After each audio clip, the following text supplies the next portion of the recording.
Corporate Plan being published now is from 2015 to 2017.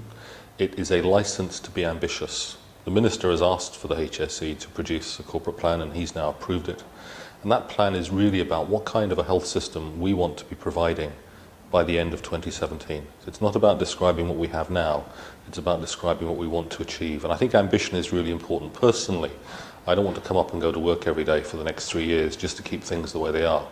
We really do need and have the opportunity now to build a better health service that keeps Ireland healthier. And this corporate plan is about the framework within which we do that. It'll be the context within which the next 3 service plans for the health service will be shaped. And it allows us to say that we can do better, we will do better.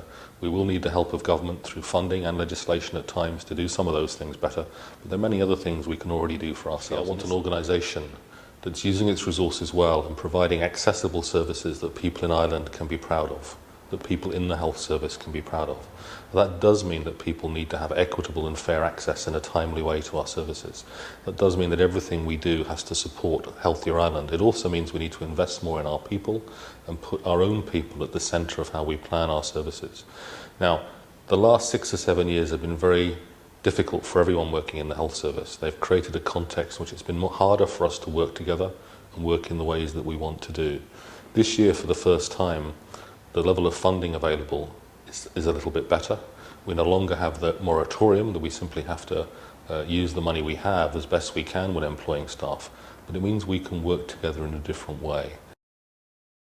Our values, in a nutshell, are to build a service that's built on care, compassion, trust and learning. Those are the values that determine how we make our decisions, how we interact with our patients, our clients, the population in general. That can be of huge significance to the way the health service is perceived and understood by the population.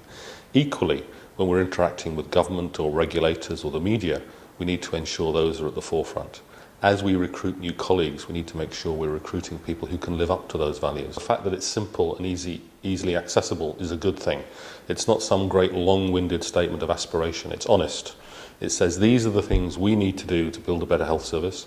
We recognise it's ambitious and in 3 years we may not do all of them, but that we need to try in every way that we can to move the organisation day by day in that direction. And if we, the 100,000 or so people who work in the health service, embrace that, if we engage openly and honestly with the public, with the media, with politicians and with government, I do believe that over 3 years we can build a health service that's way better than the one we have today, and one that we will look back on and say that was a really good 3 years worth of effort, that was worth it.